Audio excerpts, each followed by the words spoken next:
I'll just begin recording. Hi, this is Paul, and I have a very special guest today. This is now help me pronounce your last name. It's Thomas Steininger. Steininger. Steininger. Yes. And Thomas is one of the other speakers at the Breakwater Festival that we are going to be having in Germany at the end of October. And Matthias has set this up so that we could get a chance to know each other. And we're going to do another conversation on his channel. And then we're going to do another conversation with all the speakers. So this is our first sort of getting to know each other and really an introduction for my channel of Thomas's work and what he's up to. And then, of course, he can ask any questions of me. So I do this often on my channel where I'm a pastor. And so I'm used to just interviewing people and finding out about their lives and why they do what they do and what their concerns are and what their joys are. So I'm just going to lead in. Tell me a little bit about where you were born and your family of origin. I'm born in Austria. Okay. I live in Germany now, but I'm Austrian, and I'm born into a Catholic context in Austria, and I studied there philosophy, and then also soon left Austria first for Germany. Then I lived some time in the US and in other countries, and since I think 15 years or so, I'm back in Europe, but not in Austria anymore, but in Frankfurt, in the middle of Europe. So you grew up in a Catholic context. Did you grow up? How often would you go to church? Were your parents everyday mass people, or once a week, or festivals, or what was the relationship of, let's say, the Catholic Church in your formation? You're asking this question because in a different context, I just realized the church that I grew up in, which was a modern church, was built in the 1950s. There's a very prominent altar image, 20 meters high. And I realized that basically every week until my 16th year, I saw this image. I basically grew up with this image. I still know it by heart, in a way. So every week we went to church, and to give you more of the religious context, my high school, I was in the Jesuit high school, so I had some Jesuit education before I then went to university and studied philosophy.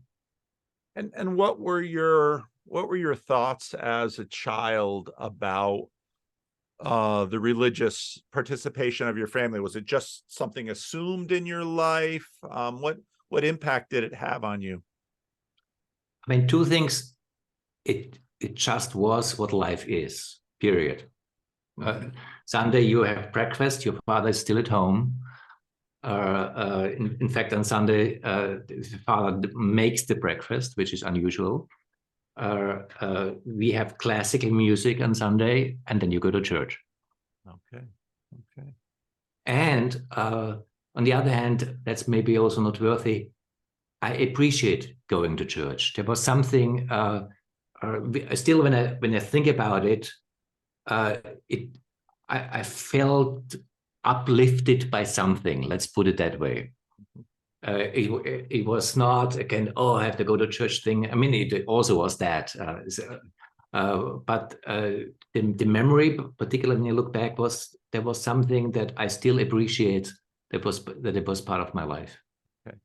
Now, when you went to university, did church going drop off for you, or did you continue to go to church when you went to university? The short version is, instead of becoming a Jesuit, I became Marxist. Oh, really? Oh, interesting. Well, talk to me about that.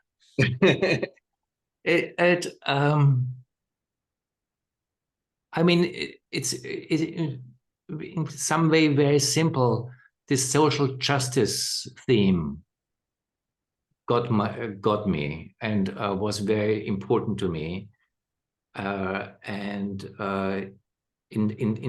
that sense, I was very much in the context. It was in the 1980s, where kind of the new ecological green movement, also kind of against nuclear energy and things like that, was very prominent, and it had a kind of a Marxist flavor to it, and I was part of that in university. Where did you go to university? In Vienna. Oh, Vienna. Okay. Austria.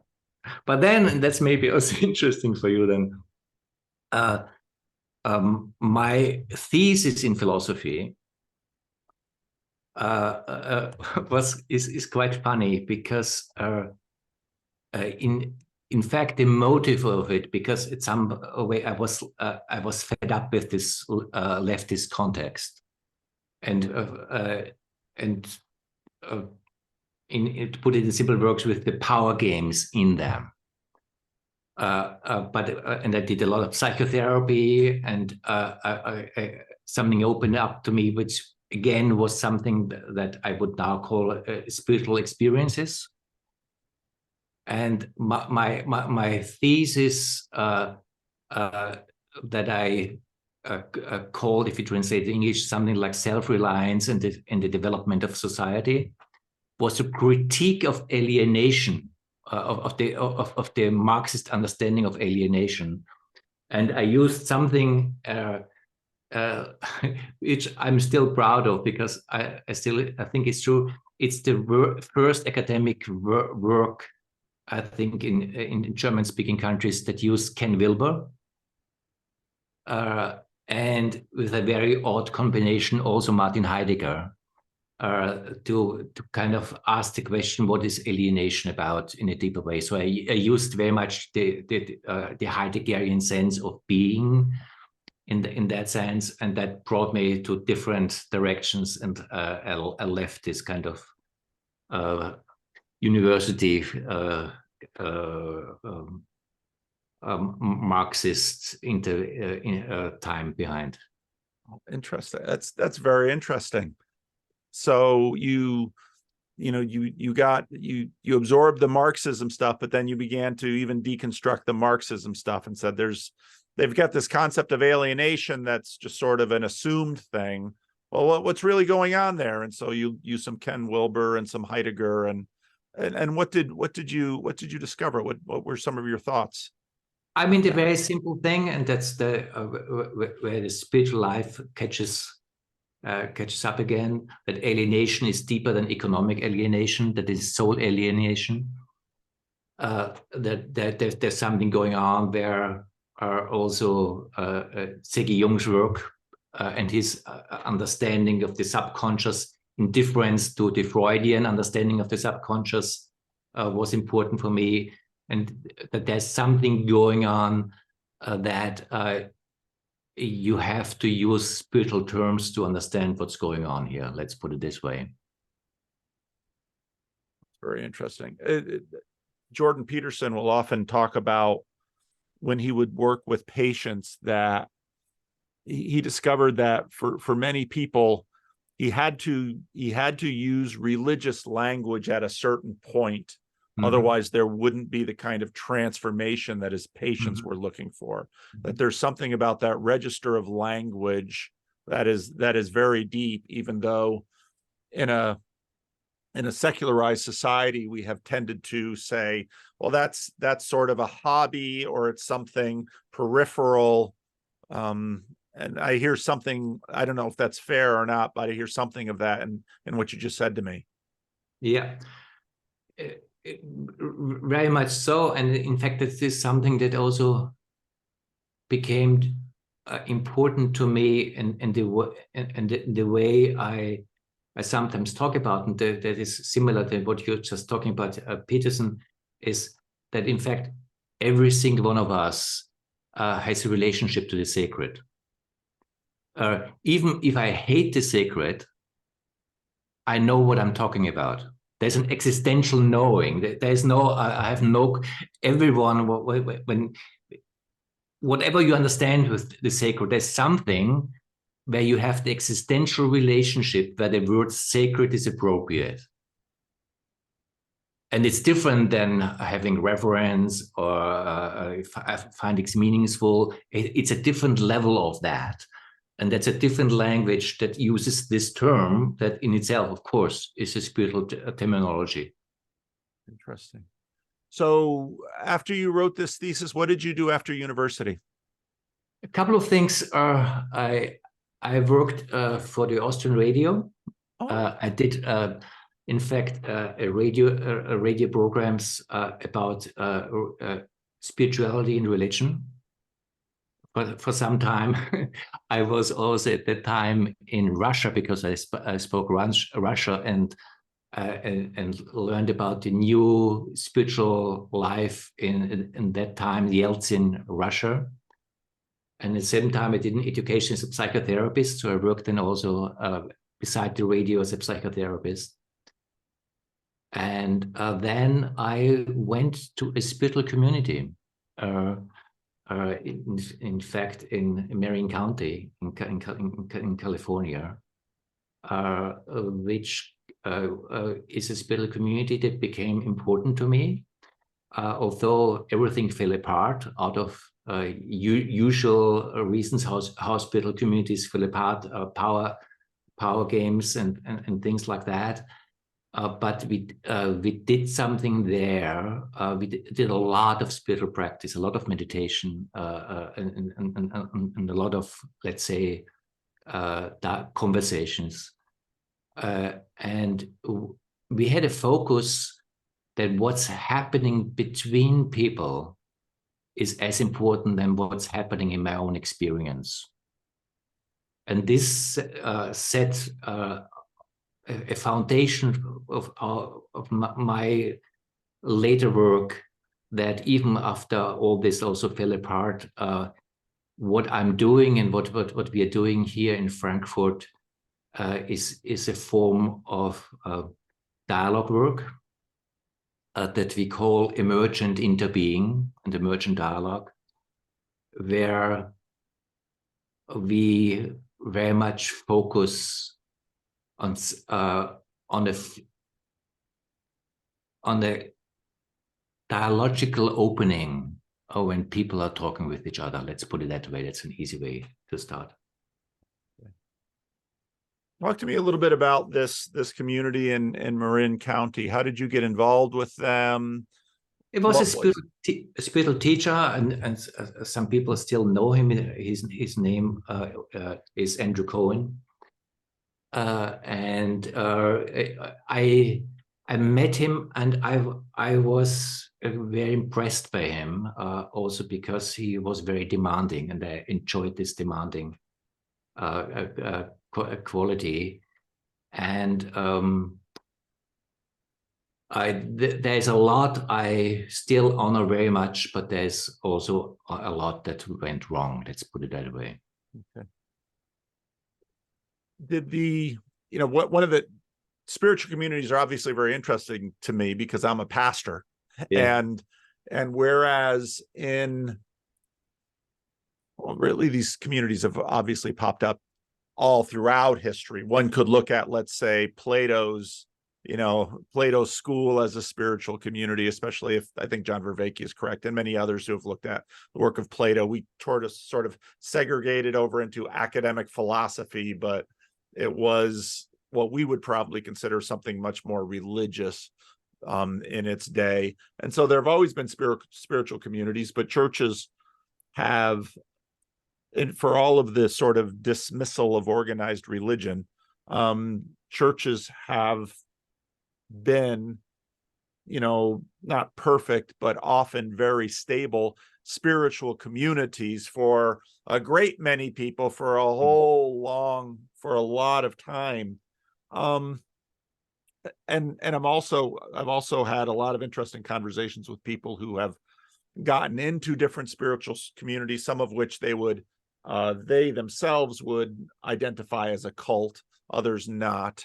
Mm-hmm. But it's very interesting to me, and what you just said about the the interrelationship between people, I think, is extremely true. Mhm. Because especially in a place like the United States, where churches, at least compared to Europe, seem fairly strong, a fairly high number of Americans go to church, at least compared to Europe. And yet church is, church is voluntary. There's no, you don't have a different relationship with the government or others on whether or not you go to church. And so people go to church willingly and voluntarily. The quality of the relationships between people is what really helps make spiritual communities stable. And as a pastor, I very much see my job as, or one of my jobs is very much to facilitate healthy relationships between people in the church. In many ways, as a pastor, I see my primary job as trying to, you can't really create a community. You sort of facilitate, you sort of encourage, you sort of garden a community where people in fact do have healthy relationships between each other. And so I'm very interested in why communities begin and form. I've also been involved in church planting, which is starting new churches. Why some communities flourish, why communities collapse, or just sort of lose momentum. And there's often a lot of focus on the leader, and the leader is very important, especially in the formation of a community, because they tend to form around leaders. But very quickly, if you're going to transition from a following to a community, I think you're exactly right. And it's this quality of the relationships between people. And that, of course, then becomes the culture of the community. I don't know if any of that rings true to your experience with this. It sounds like that experience was very formative in terms of, on one hand, you had enough motivation to travel around the world to participate in something like this, and you had enough motivation to leave this, but it also had a formative influence on your life and it sounds like this has sort of become a lot of what your focus has been. What is the quality of the relationships we have between people, and how is that quality formative for not only the people but also the communities moving forward? Is that correct? Very much so. I would describe it. There are three factors that I see. One is, of course, around these communities, a leader. The second that you have not touched on, although I think you're deeply immersed in, is tradition. Yes. Which basically there is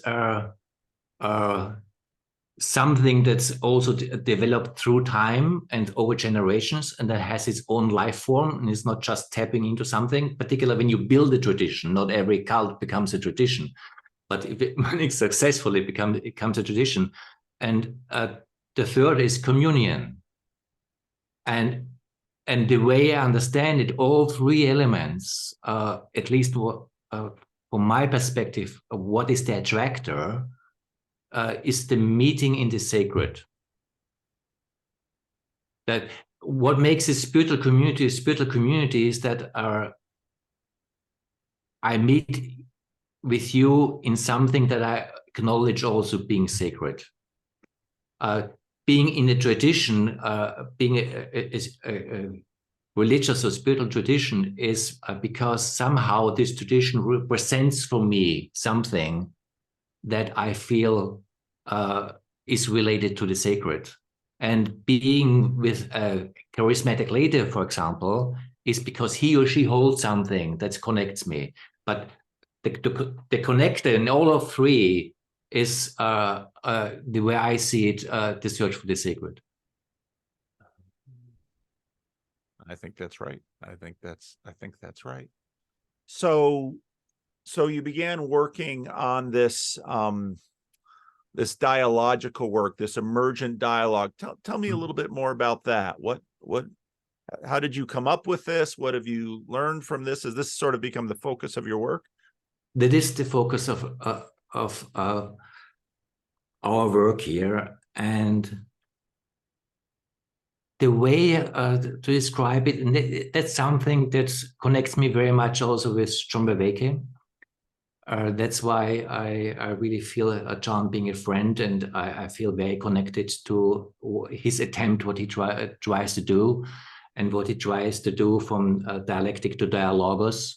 I feel very much related to that. And this is more a philosophical understanding of this work, but it's important to me, and it has to do with an historic understanding of the development of consciousness. That when most of the high religions were formed in the so-called Axle Ages, this was also one of the high points of the individuation process of us as humanity. It was kind of the first time where we kind of left some kind of tribal context behind and created something where this is particularly true in the Western context, I as an individual have a personal relationship to the absolute called God. So that there's something in the Abrahamic traditions where this I-thou relationship is very prominent in the relationship to the sacred. And it has very much to do that we were, as a humanity, developing to creating an I sense. And I think all of our Western culture, and I think that it's the virtue of the Western culture to really have a highly individuated capacity of personal responsibility, because without individuality, you have no personal responsibility. But part of the trouble of our time is also that this development kind of developed its own shadow, like everything has its own shadow. And this is kind of you could name the narcissistic tendencies of our time, this self-relatedness where it's very difficult to see the world not self-referential. And a lot of kind of new age spirituality and a lot of psychotherapeutic culture is very much about the self-referential frame that in one hand is important, but you also can get lost in that. And what happens right now, that's my interpretation, it pops up in different places, and the dialogos work of John is part of it, and what we are doing is part of it. There is a new interest in relatedness, in we spaces. There's something where, in my word, when there's a journey from pre-individuation to individuation to something maybe trans-individuation, where our embeddedness in relatedness is more important than my self-reference.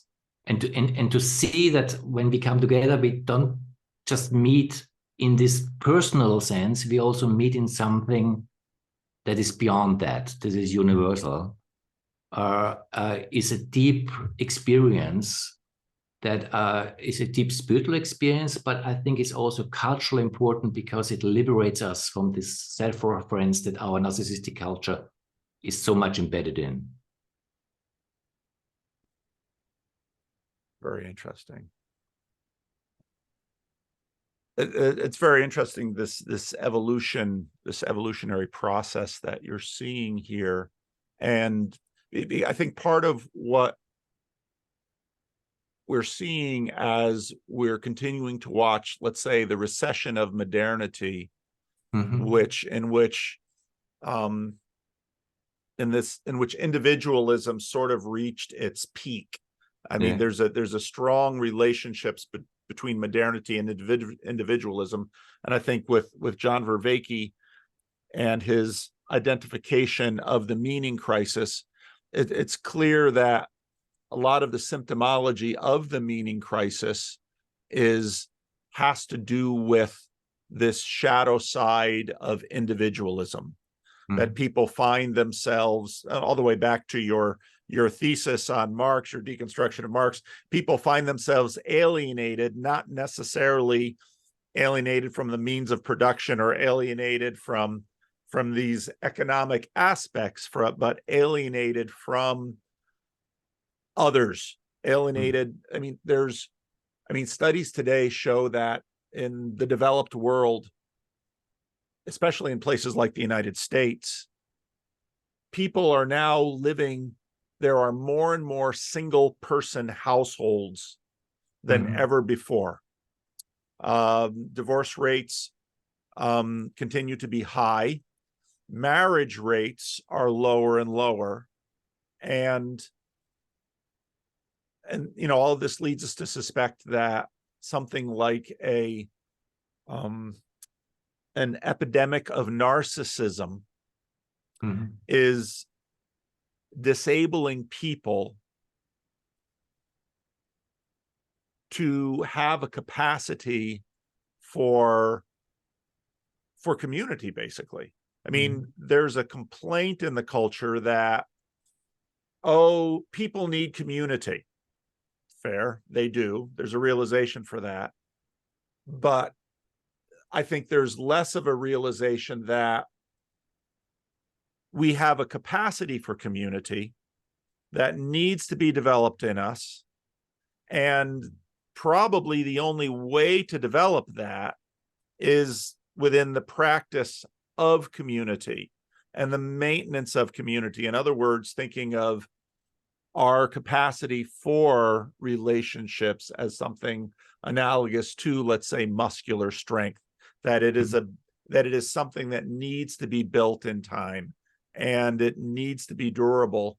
And whereas in past generations, scarcity, danger, a whole variety of things that if we had to choose we would not like, forced us to develop these capacities for community. Now, with affluence, security, many of the fruits of modernity, some of this capacity for community has atrophied in people. And now we discover that, maybe not unlike, let's say, cardiovascular health, that was simply a function of a pre-modern society where you're walking everywhere and animal and physical strength. We're always using our bodies. Our community muscles have atrophied, perhaps in the same way that our physical muscles have atrophied, because we no longer live in a context that actually demands it of us. And let's say in pre-modern societies, people were forced to develop their capacity for community, whereas now, well, if you don't develop a capacity for relationality and community, maybe you'll have the money and the means to live without it, but you will suffer for that, and you will suffer from its deprivation. Is that, when I listen to you talk, that I'm just trying to sort of line things up in terms of some of the thinking that I've been doing lately with respect to some of these issues? No, I very much can relate to that. And I do have a question also for you as a pastor in that, because it seems to me that it is also important when we talk about community, that we talk about community in what? Because I think part of our secular culture, and I think this is not really acknowledged enough, if basically individualism, in the worst case narcissism, is the only thing that's really in the end sacred to me. I can meet you in community just in a transactional way, really. Because maybe I love you, but I love you because I love you. Right. that's in the end, it's always self-referential, and maybe it's a form of communion, but it's a kind of a strange communion, because basically it's about I'm here because I want da da da. There's another communion, and that's basically what religious communities stand for, where we are together in communion with something that transcends us. Right. That does not have to be the Abrahamic God in that sense, but some transcendence, and that changes the quality of communion in a very different way. We really can be together in something, because otherwise, you're always somehow with me. And I think it's important to honor that. Maybe it's the transition from community to communion. I don't know. Maybe that's the right word to use that. But it's helpful to highlight that, because that allows us also to look for community in a deeper sense than we usually do, which is not transactional, but being something that is deeply important for us, to not again use the word sacred for us. I think that's very true. I see two areas of that in American culture right now. One is in the marriage crisis, that people are going into romantic relationships, and marriage has sort of been seen as marriage is supposed to be about me. When my wife and I just celebrated our 35th wedding anniversary. And one thing that I think I've learned over the years is that marriage can't be about me. It has to be about us. It has to be about our family. It has to be about our children. Obviously began with a religious formation as well. And the other crisis in America right now is, while in fact historically American church attendance has been, quite high in comparison to Europe, those numbers are declining. And so church leaders are some are in panic mode, others are in anxiety over this. And I think you stated it quite well, that the church has to be about something else. People, as a pastor, if someone who hasn't been attending church, or maybe has never attended church, comes into a church, it usually begins in a personal crisis. Maybe they had a fight with their spouse. Maybe they're depressed. Maybe they lost a job. Maybe they're drinking too much and realize they need something. And so that'll spark them to say, go into the door of a church. And the initial impetus is, I need something for me. Mm-hmm. But then, in a sense, in church language, we talk about religious consumers. Then they're entering the church as a religious consumer, and very quickly you realize that only goes so far, because the consumer narrative is one of acquisition. It's very much having mode. Once I get from you, the romantic partner, or once I get from it, the church, what I'm looking for, which is maybe relief from my anxiety, maybe help finding a new job, maybe a little bit of assistance in dealing with alcohol or something like this. Once I get that, then I'm done with the community. And I think you're exactly right in that what holds communities together, and especially churches together, is it can't be finally about you, because part of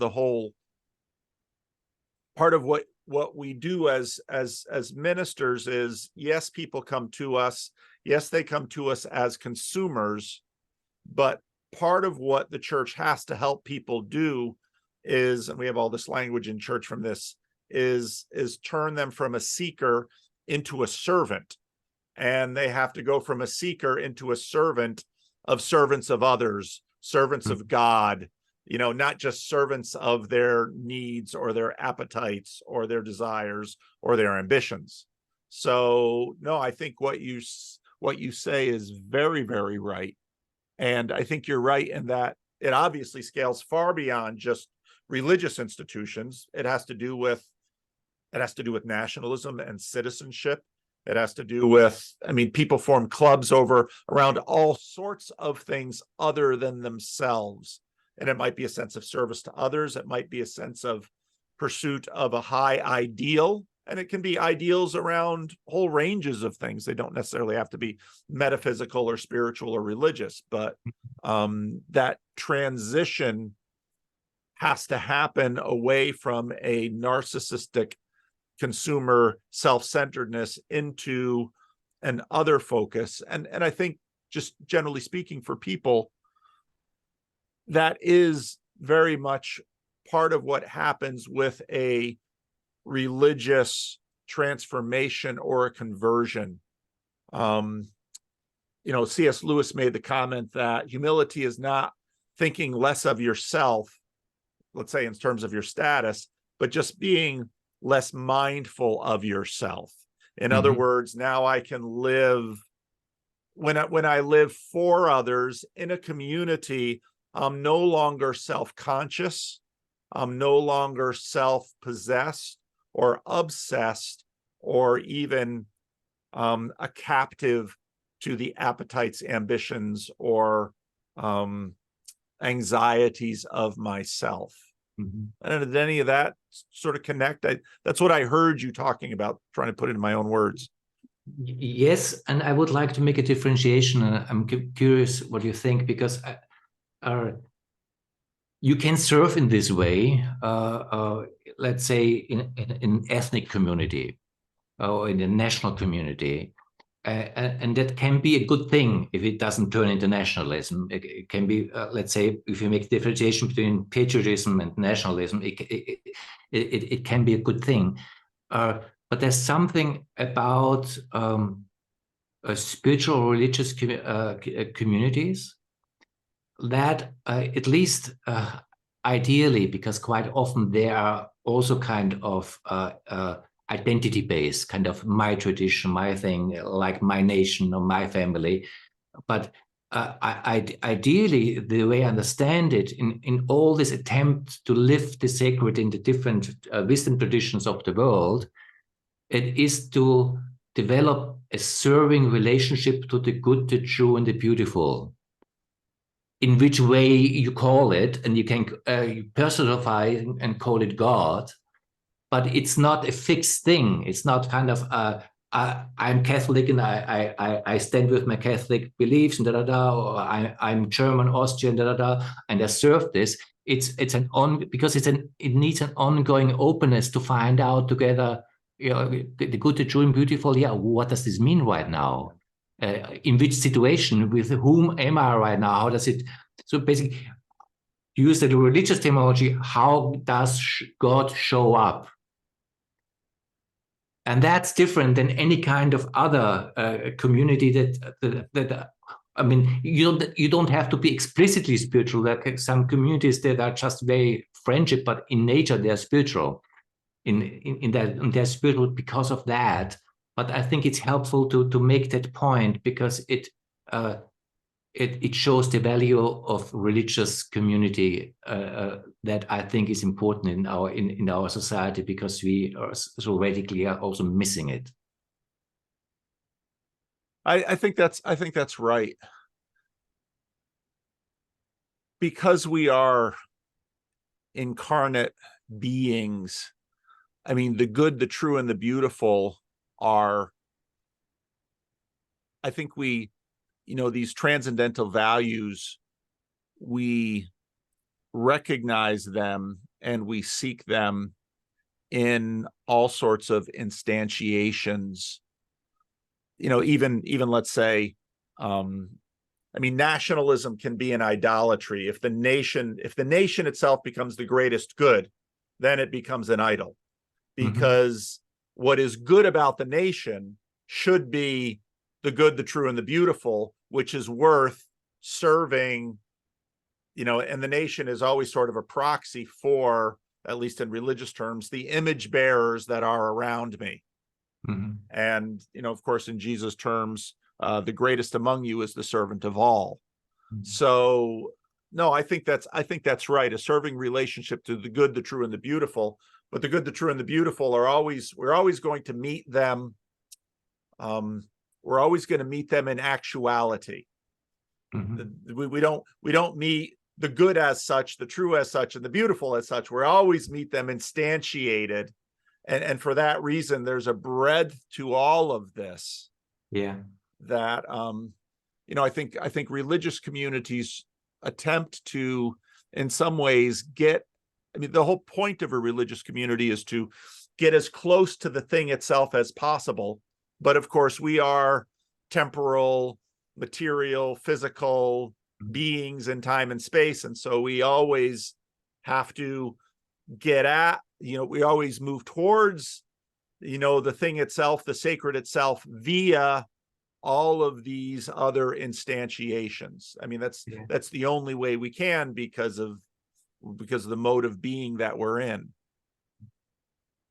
And in that, I really also appreciate the concreteness of traditions, who try in the different ways, and I can see that in Buddhist context, in Shinto context, in Christian context, where in their own language, in their cultural understanding of that, they live that, and there is a body of wisdom that's developed over time, that's, at least when it goes well, it's tested through time, that allow us to do that.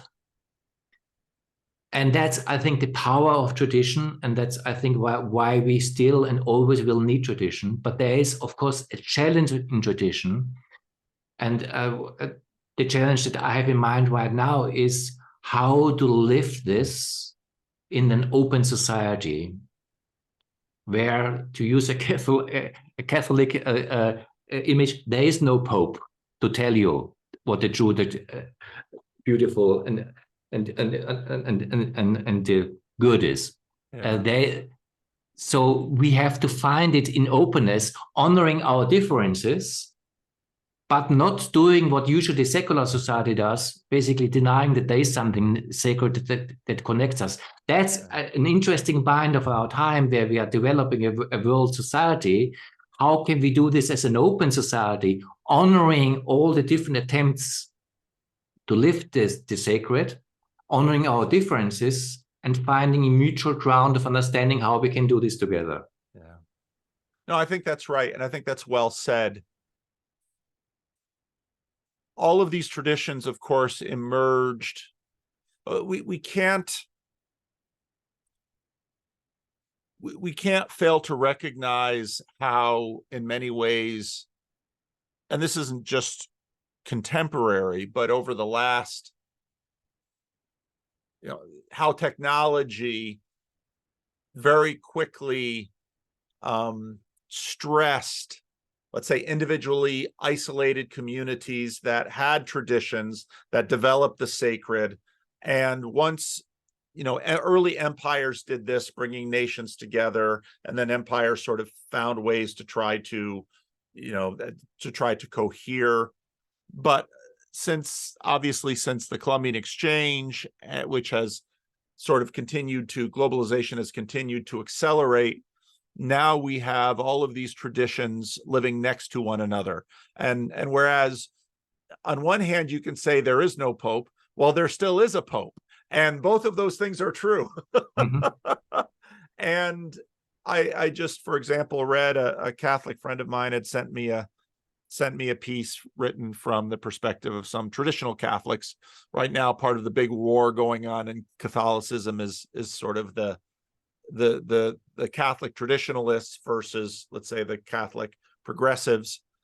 And beneath so much of this are the tensions of pluralism, that we do see the good, the true, and the beautiful in many traditions, but you can't really occupy, you can sort of look at many traditions and glean from them, but you can't really inhabit multiple traditions. Over the course of your life, you might sort of, graze, you might be a tourist and go in and out through them, But people like to say something, well, I'm a global citizen.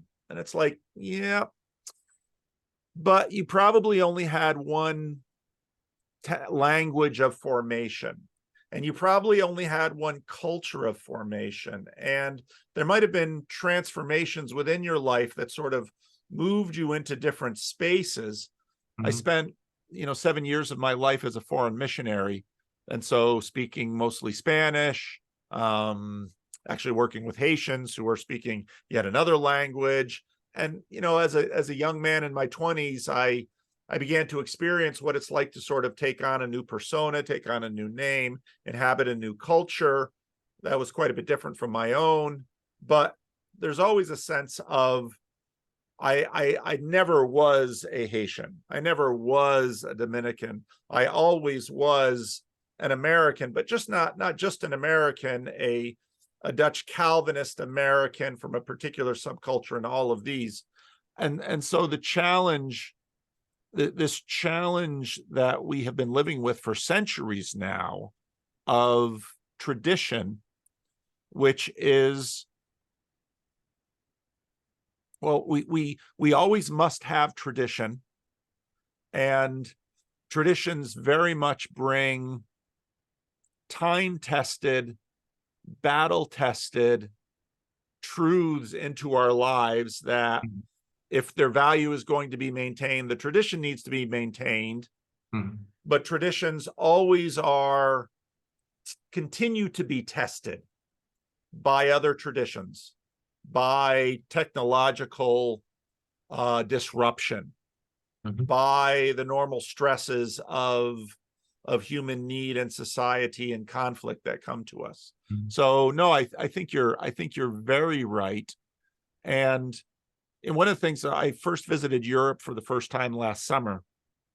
And even though I grew up in the New York metropolitan area and now have lived in California for a long time and lived in the Caribbean for a number of years, one of the things that struck me in Europe was this tension between, it fascinated me. I flew into the Netherlands, and of course my ancestry is Dutch, and so there's a certain amount of similarity from the immigrant traditions I had to the Netherlands. And then we drove from the Netherlands to Germany, and I thought, driving from the Netherlands to Germany? You're in Germany so fast. I mean, I can drive a long, long time and stay in California, and drive an even longer time and never leave the United States. And if I do, I can drive into Canada and really drive for a long time. And it's all one big monoculture with a fairly shallow tradition that is sort of borrowed from all of these other traditions underneath.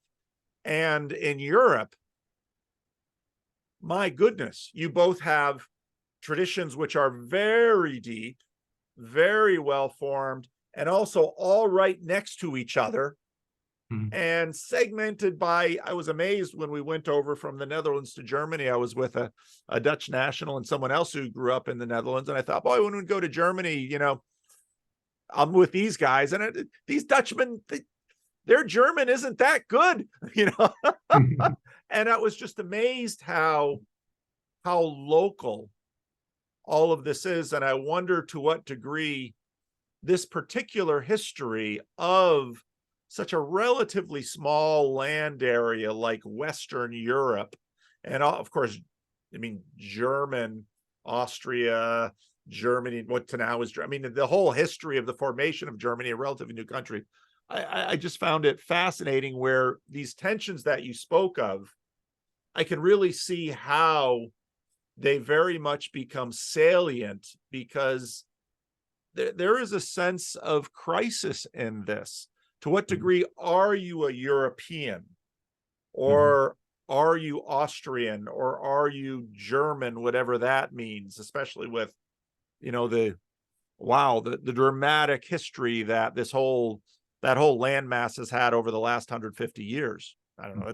That sounded awful and terribly rambly, but that's what your thoughts sort of provoked in me in terms of this question of tradition and being, and how the traditions connect up with these abstract transcendentals that are moving in them. And what you what you're getting at is how, at least the way I understand it, and how can we live this together? Right. Because what you're saying is particular true of Europe, a particular region, because it's obvious here. It's also similar true in other regions in the world, but it's particularly also true for the world as such. And how can we do this and respecting the traditions of the others without making a melting pot like everything that are, but honoring the otherness of the other, and at the same time find mutual ground of understanding in something that's deeply meaningful. How can we do this? And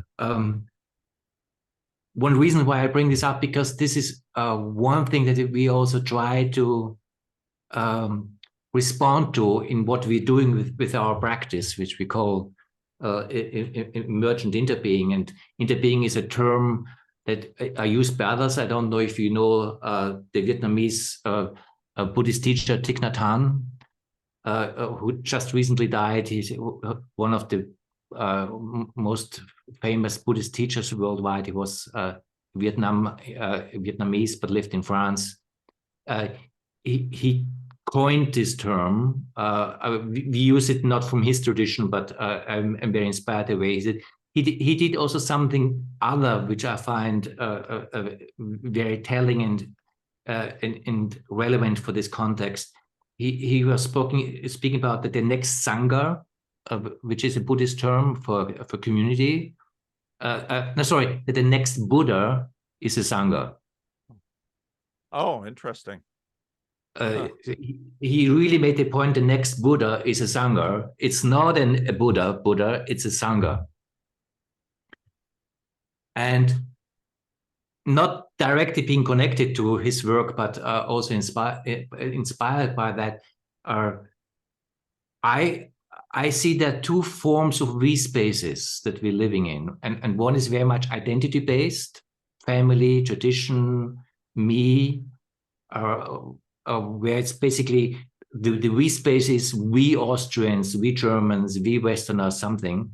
But there's a very different we space that's very relevant for us as a global open society. That's just the we of the present. So we haven't really talked before this conversation, but there's a we space opening up between the two of us. How much I am able to allow this to be a place of mutual understanding? How much am I allowed that there's a meaning field opening up that is a shared one? That's independent if you are American or Indonesian. It's true for both forms of dialogue forms. And I need all my openness and all my also being interested in curiosity in you, and at the same time authenticity to me, to allow this interbeing space to form itself in a way that meaning is possible between us. That means that we are, as we are having a meaningful conversation, where at least to some degree there's mutual understanding. To the degree that we can do this, small or big, we can lift the multiplicity of our world. And that's something that I find very inspiring. Well, let me ask you this. Why do you find it inspiring? Because I agree, I find it inspiring too. I mean, I wouldn't be doing everything I do on my channel if I didn't find it inspiring. But it's interesting, isn't it, that we do find this inspiring. There's something in us that when we experience, because I've been doing these estuary groups, and these estuary groups are, people come to them from very different backgrounds, and it's exactly as you described. There's a we space that opens up, and in the process of, let's say, an estuary conversation, the conversation, what people are so surprised by is how the conversation, let's say, how the conversation develops something of a life of its own. And so then people recognize that they are a part of it, they've contributed to it, but no one person in the group sort of owns, we all have responsibility for it and to it. Yeah. But it doesn't, it's not owned by anyone. It's very much between. And so what is it in us that longs for this and that enjoys this and that even sacrifices for it? We sacrifice time, we sacrifice attention, we sacrifice energy, we sacrifice money. It's interesting because what came to my mind spontaneously very much mirrors what you just said. And the word that came to is again a word from John Vervaeke, is a process of homing. Although we have not met before, to the degree that I experience that we meet, I feel that I am still me and you are still yourself, but there is something that we meet together, there is a homing, and if it's a deep homing in something sacred, it's a very deep arriving in something meaningful, shared, that I find very attractive, where you can, your otherness doesn't go away in that sense. It's part of it. But as you describing, nobody owns this.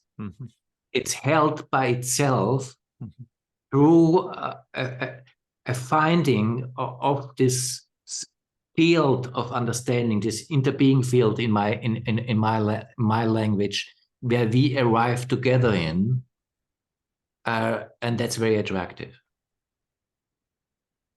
You know, this statement, the next Buddha is a Sangha. That is that to me as a Christian is an extremely interesting statement.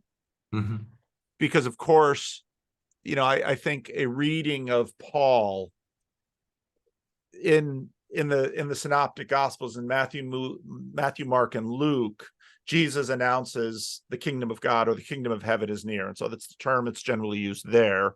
In the Gospel of John, you have eternal life or life of the ages is used. And Paul, in the Pauline corpus, you always have in Christ, you know, because what you meet, what is formed, and, you know, this gets into some Protestant Catholic tensions, but what Protestantism basically asserted is that, you know, the Protestants sing this little song, I am the church, you are the church, we are the church together. A church is not a building, a church is not a steeple, a church is not a resting place, the church is the people, Christ is the people. Now there's a lot of, as modernity recedes, aspects of Protestantism also recede and get renegotiated with more older sacramental traditions like the Orthodox and the Roman Catholics.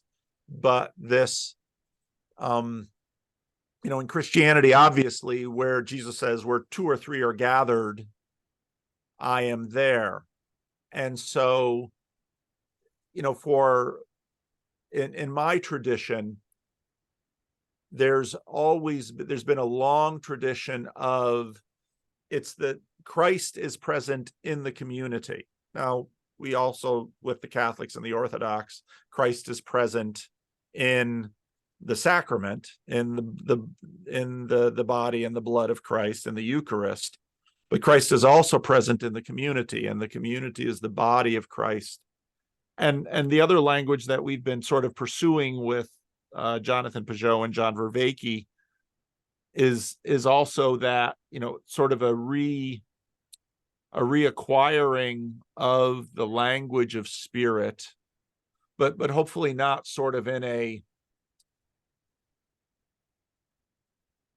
an other mode, in a sort of Cartesian dualism where we are material and spirit is other, assuming spirit is sort of divorced as immaterial, but rather, you know, when you and I have a conversation like we're having right now, or when an estuary group meets together, and it happens, because we don't quite, there's some groups in which it doesn't seem to happen, and other groups in which it really happens.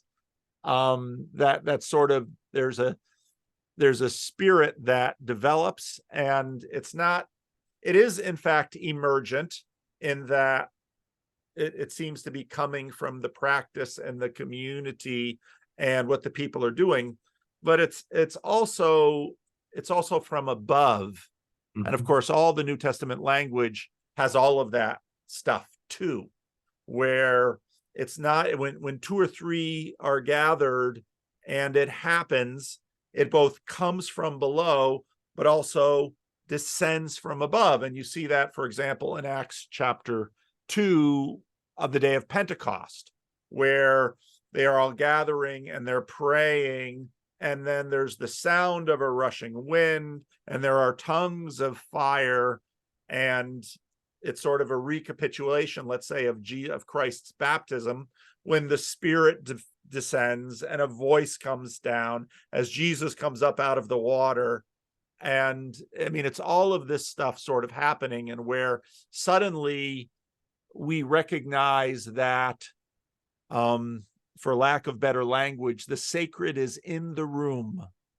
And in Christian churches, we'll say some things like, Jesus was in the room today.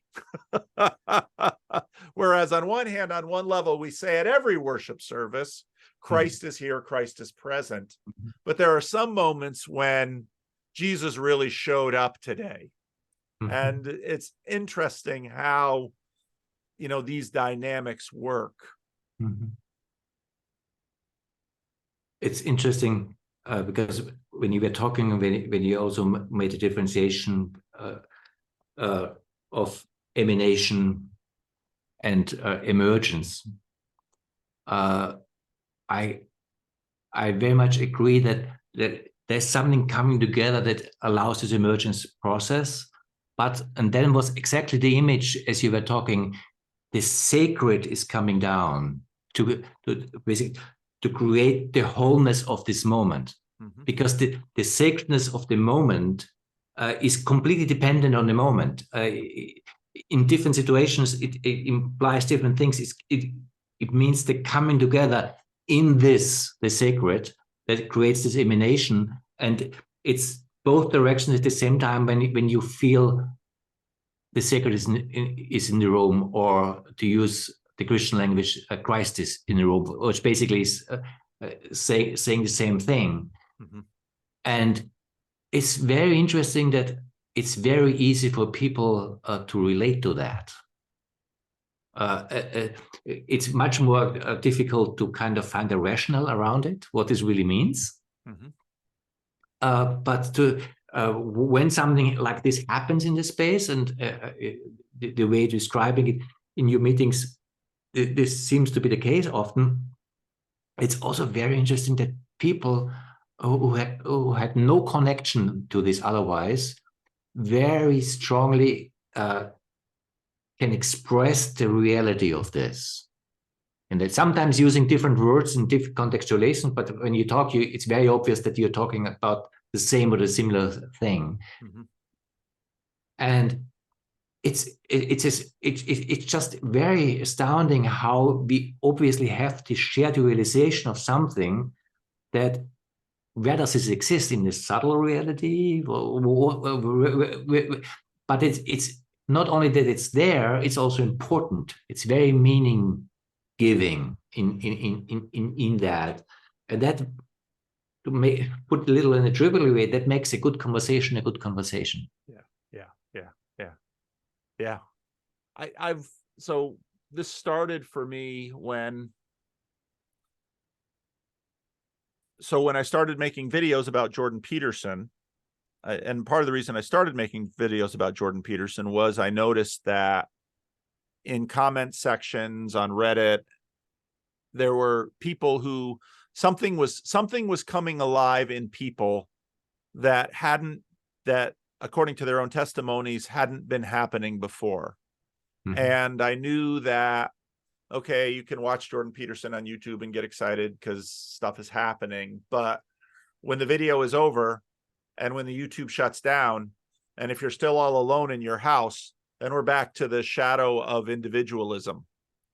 And so so then I started, a number of people said, well, you should start a meetup. And I thought, okay, I'm not exactly sure what we'll do with it. I know what to do in a church service. I know how to start a church. I know how to do all that, but we'll start a meetup, and anybody who's interested in Jordan Peterson and wants to talk about it can come.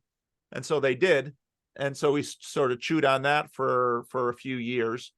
But that, in a sense, people just coming to want to talk about a celebrity that they watch on YouTube, that gets stale after a while. And one of the guys I was working with, and continuing to work with, John Van Donk, sort of came up with this other protocol, this other method by which people could sort of bring to the room whatever they wanted to bring to the room. And as a group, once people would sort of bid, say, this is something that I've been thinking about, they'd sort of offer that to the group, and everyone would sort of offer something to the group. And what happened is that the group would begin to start to stitch something together. And once that process started, complete strangers having very little in common could come into a room, and within a relatively short amount of time, they would begin to have a satisfying and enjoyable conversation, sufficient that they would come back again next month or next week to do it again. And so last summer, when John and I went to Europe, one of the things that we decided to do was we sort of threw up on our calendar, especially in the UK, and said, if you want us to come, let us know, and we'll come, and we'll just run through an estuary group with you. And we did this night after night and city after city with very different groups of people. And it always worked. And this just really surprised me, because I've got a lot of experience running small groups as a pastor, running Bible studies, running prayer meetings, running all sorts of things. I mean, that's what you do as a pastor. You're always running these little groups of various sizes.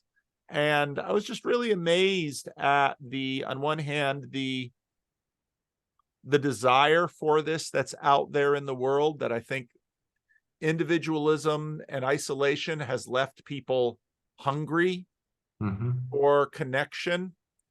And then I was quite surprised at how fruitful these conversations, how people, I mean, it was the people themselves after they had the conversation said, wow. And they might be sort of hard pressed to tell you exactly what they got out of it, exactly what they received, but they very clearly felt they had received something of value and sufficient that they'll probably spend another night, midweek night, and come out and do it again.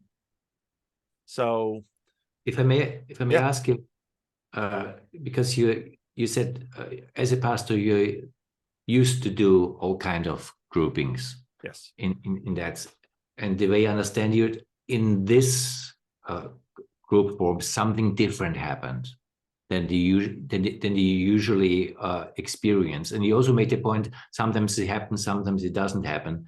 From your experience, what allows it to make it happen? What is it? Well, in my experience, we can certainly predict things that will kill it. And those aren't too hard to spot. And so, and I find this to be very analogous to sort of when a worship service works and when it doesn't. There are certain things you can reliably do to impede it, but every time it happens, it's always a gift. And that's the emanation aspect of it. And, that isn't to say that I haven't, that I don't see this in worship services, that I don't see this in Bible studies. No, I do see it in those different forms. But what was unusual about this in terms of estuary, I always talk about it being church adjacent, in that it's not a Bible study. There's no specific religious programming to this group process. People are free to pitch whatever they want to the group, whatever they want to talk about. And as a pastor, I don't govern the group or put limits on it or anything. Now, there are potentially limits things that I would put on, but sort of everybody's been sufficiently socialized that nobody's done anything really destructive or negative. But again, I know things that will kill it, but I do believe that when, in a sense, a blessing descends, we don't produce that. We can sort of, I mean, to me, it's sort of like gardening. And it's sort of like the practice of medicine. Doctors don't actually heal people. Doctors usually take away some of the things that are preventing healing from happening. No gardener makes the plants grow. What you do is you might fertilize, you might weed, you might cultivate, you might water. Those are all things that are sort of, and to me, this is exactly what pastoring is like too. You can't make it happen. And often one of the ways to kill it is to work too hard to try to make it happen. I am always, and part of this is my religious tradition as well, because Calvinism is a tradition in which it is all about receipt. We cannot earn our salvation. Salvation is always a gift. And so in setting up the group, you do what you can to create the situation. In some words, some people in Christian terms will say, you do what you can to build the altar. But like with Elijah and Carmel, fire has to come from heaven. And if fire doesn't come, then you continue to pray. But as I understand you, when you were talking about emanation, the way I translated it for me is also grace. And of course, you cannot create grace, but there are graceful moments, and part of graceful moments, at least most of the time, is also that you're open for grace. And what I experience in gatherings like this is something of this openness, which has, I would say, a lot to do with not knowing, with genuine curiosity, and also an openness that's be also seen as gratefulness for the moment. In that, and again, this is nothing that can produce this. And the very way that you're describing it, as soon as you try to do this as a kind of a book how to do it, you can be sure that you destroy it.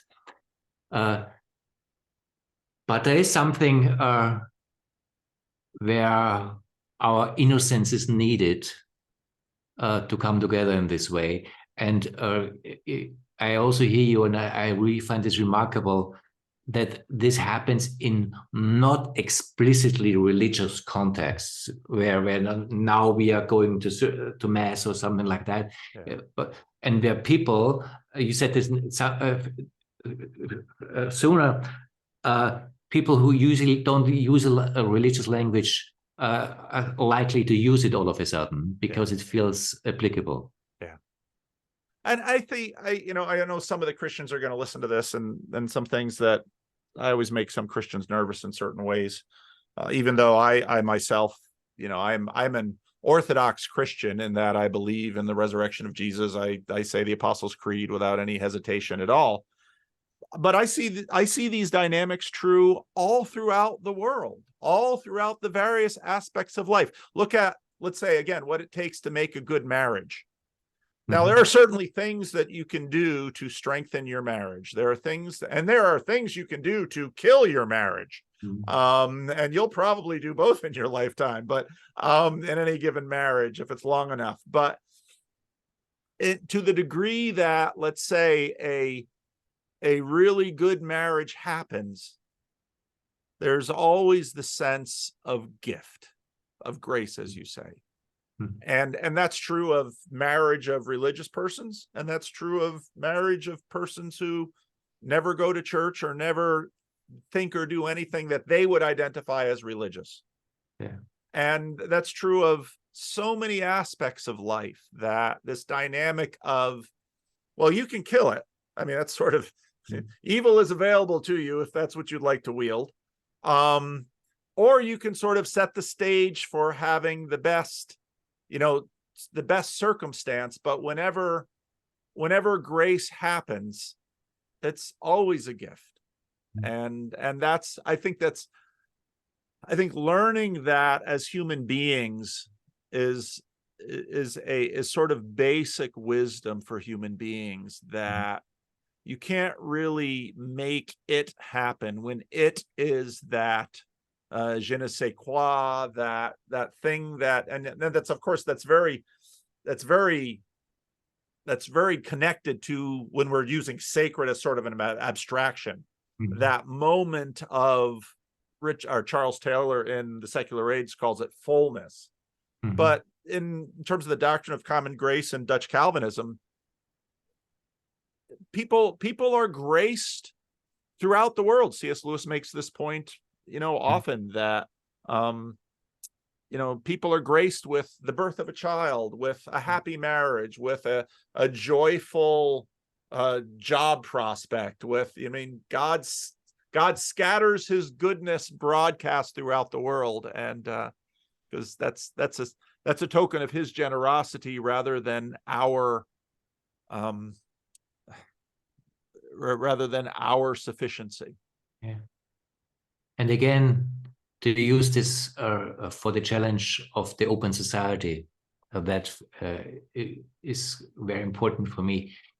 And to use your image of the marriage, is there a possibility of the marriage of cultures, where this kind of gift is possible between us,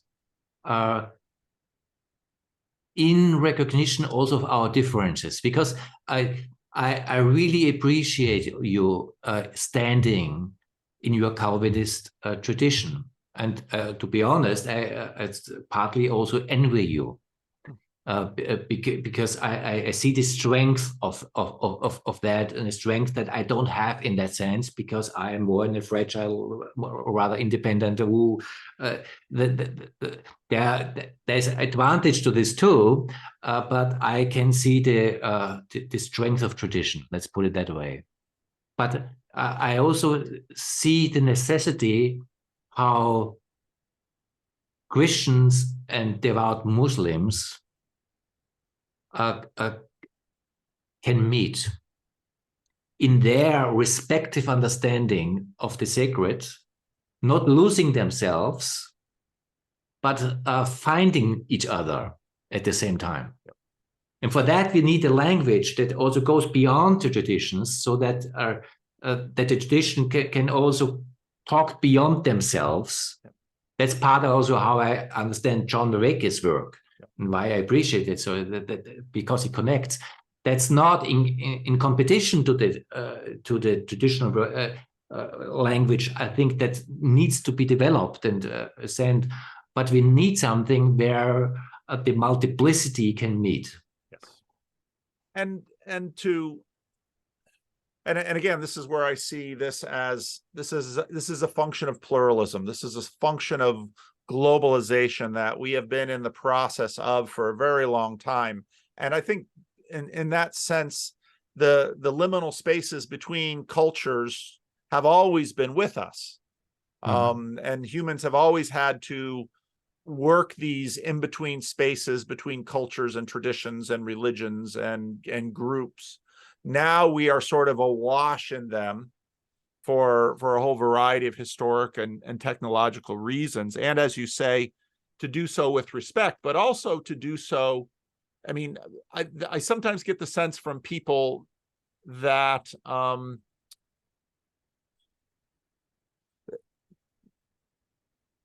any two people getting married are going to have a lot of sorting to do if they're going to share a household. And both of them come with their own cultures. Both of them come with their own families of origin. Both of them come with strengths and weaknesses. Both of them come with good and bad. And it's, I think, helpful to figure out what living together means is finding a way to do this sorting and negotiating, because some of the things I bring into the household, and I experience this as I often tell people, I never learned how selfish I was until I got married, because my wife very much showed me how selfish I was in some respects. And then we both learned we didn't know how selfish we were until we started having children.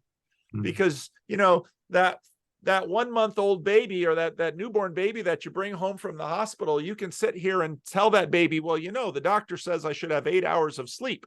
That crying child is not going to care how many hours of sleep I need. The baby's just a bundle of need. And so part of this process is it's challenging, it's an achievement, it's nuanced, but it's very much dealing with each other with respect, but it's also a process of influence, negotiation, compromise. And I think this is very much what we're seeing, let's say, in the political realm, as Europe is obviously having to deal with ongoing immigration from Africa, the Middle East. So you have a continent with already sort of segmented religious traditions, but all within sort of Latin Christendom, now dealing with Islam, African cultures. And I mean, it's a tremendously challenging thing that we find. And I think modern secularism wanted to suggest that, well, if we just keep it about business and law, then we can religion will be on the sideline. And I think as the further we get into this, we see that, no, there's actually, and I think, again, the work of John Vervaeke has been really helpful with this to me. There's combinatorial explosiveness in terms of my formation. All of the stuff that I bring to the table is from this history, are from these various traditions that are within me and that have been formed and carried on almost unconsciously. I often talk about the fact that, we all receive from our parents a first draft of the world, of the map of the world. And, you have your household of origin that you grow up into. And then, you discover these other maps from maybe some of the other people in your church and community. And then you discover other maps. First, you read about them in books, and now we discover them in that person. They go to a mosque. Oh, well, what is that about? Well, there's the Bible and Abraham and those. So there's some continuity, and the mapping that has happened in the world has just gotten so massive. And on all of our maps, I grew up with wonderful parents. I had a great childhood, but there's stuff I brought into my marriage from my childhood that needed to be sorted out.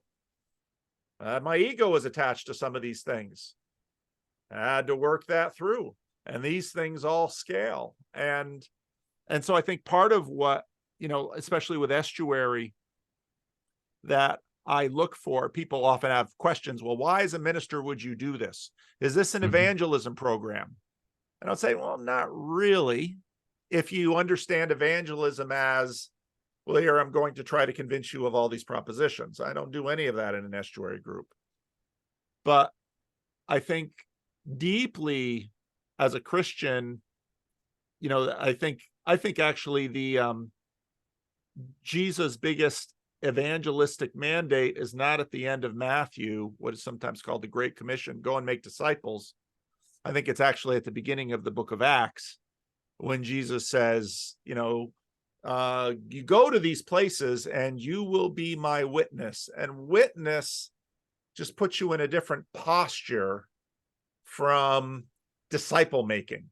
And so what I do at estuary isn't exactly disciple making in how everybody thinks about it, but there is witness thing in the sense that I listen, I'm open, I'm honest, And if I can model that, and if all of us come together with the openness and the listening and the honesty, there will be influence. And I think actually it's more influential than if I front load my propositional cannon and fire it at you. Mm-hmm. And also, I honor and respect both parts of what you're talking, because missionary is maybe not the word, evangelist, that I would use, but our traditions need also to grow and flourish in their own. Yeah. This is one dimension that I think is important, because they only can give what they can give if they are healthy in the life. Yeah, yeah. But then what they can give can go beyond themselves. Yeah. And can be, in that sense, Christ, what you are talking, which is you also could name it in a different way, not in the Christian tradition, but you meet there and you give that, and the wisdom that comes from this tradition is independent of the name that this tradition gives to this wisdom. But both sides are important and need to be honored in that sense. And I think, I think it's sometimes hard for people to recognize that this tradition is both a noun, but it's also a process. Uh-huh. And you can't understand Christianity today apart from, you obviously had, the Jews, the Hebrews, and then the Jews, and then Jesus, but then also the Roman Empire and the Greeks. And then as it gets into Europe, it's the impact of the Scandinavians and the Germanic peoples on Christianity. And traditions are very dynamic things, and they're like people. They're like us in that I am, when I was born, I was 9 pounds, 21 inches long. And they gave me a name. And so, that name sticks with me, and I am still that baby that my mother brought into this world. But, I'm a whole lot bigger, and I'm a whole lot more complex, and traditions are like that too.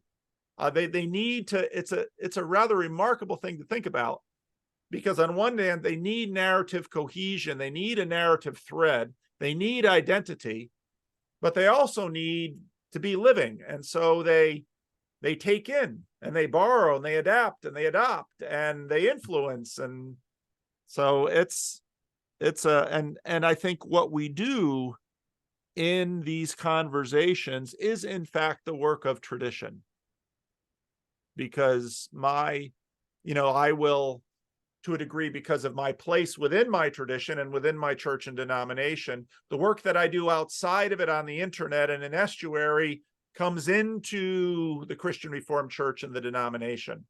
And the work that they have put into me goes out into the estuary, and on and on and on. And I think that's true of all of us.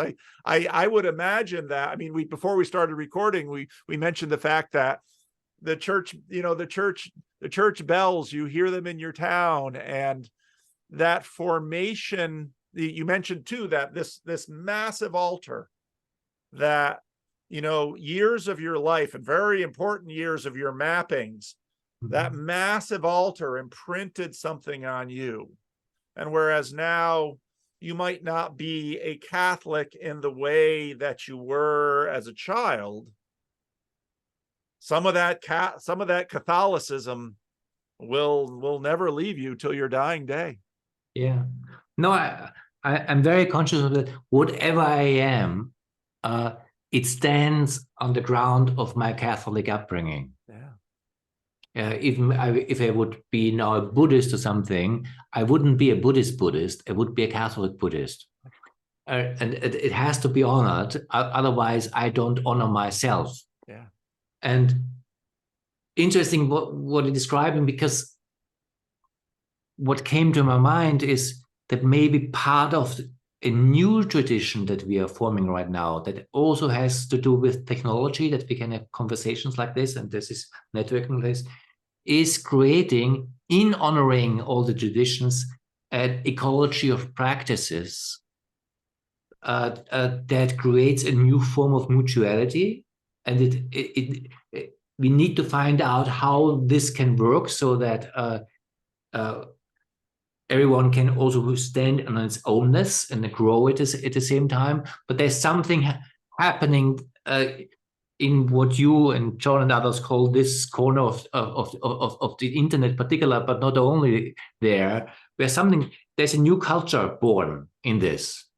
And we don't really know what this birth process is about. It's an ongoing finding out, but I have no doubt that this in itself is a new form of tradition, also in relationship to the sacred, and how we as a world culture in all differences can relate to that, because secularism itself cannot do that.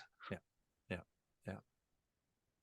I think that's, well, I actually, it's funny, my journey with respect to thinking about this word secular has continued for me in this process, because in looking at the work of Tom Holland, a writer, a historian, a history writer out of the UK, I think in many ways Tom Holland's argument is that secular was sort of a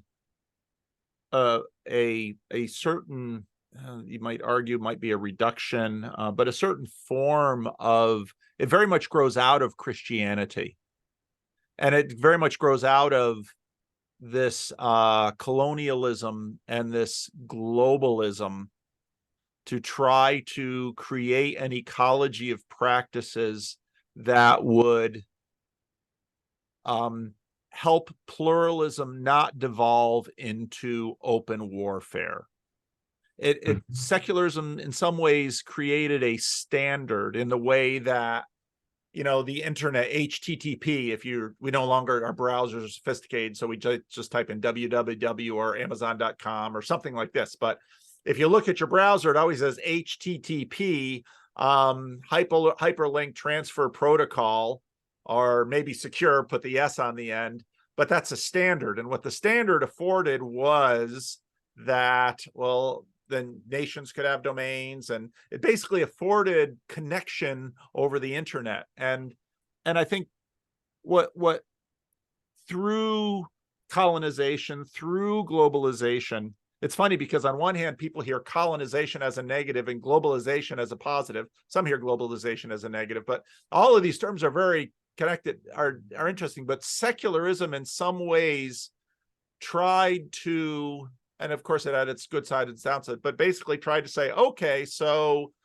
I've got Jesus and you've got Allah, and they have Buddha and they have Ganesh, and these people don't say they don't have anyone, and these are talking to the Great Spirit, but there's a protocol, there's an ecology of practices by which we can not go to war over these things, and we can do some things. We can maybe trade, we can maybe talk, we can maybe share books, we can maybe share experiences, we can maybe learn each other's languages and have conversations. And secularity was in some ways a facilitation of this. Now, secularity, especially in conservative religious circles like mine, is often used as a negative, but there, again, just like many of the things that have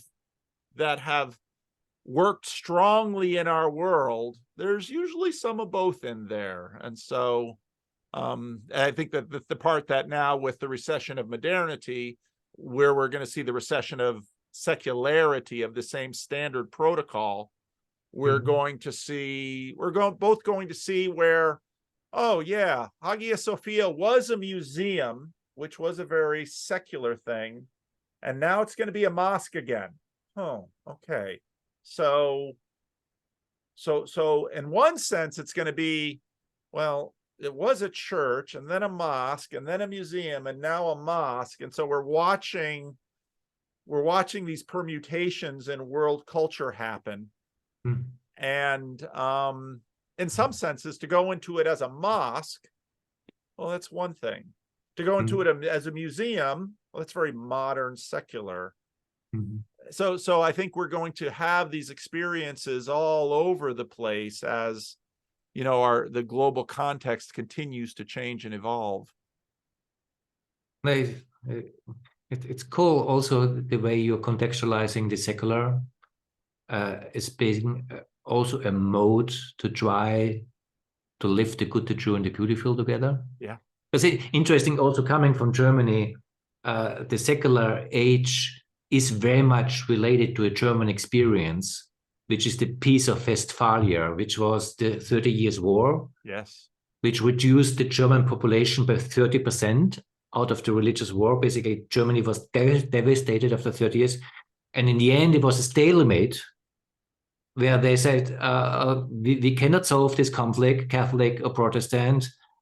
We separate the church sphere and the secular sphere and try to live together. Yeah. So in that sense, it was exactly what you're describing. It was out of devastation after 30 years of destroying Europe, an attempt to find a way to live together in a way that allows the people to also live their relationship to sacred. That creates something that also had this shadow side, and we very much dealing with that, but it has to be also honored. Yeah. That the impulse in the beginning was something very positive at the same time. Yeah, yeah. No, I think it's amazing to me how it's very interesting to me how in some ways you can look at the 30 Years' War as it's a key moment in the beginning of modernity and modern liberalism in terms of this differentiation that we had of the secular and the religious. That's a big moment in that. And now how, as we're sort of at the recession of this, we're saying, oh yeah, let's not forget the 30 Years' War. Let's not forget in this moment where we don't really want to, in some ways, I think the people are looking at the Middle Ages, the medieval period, and reassessing it now.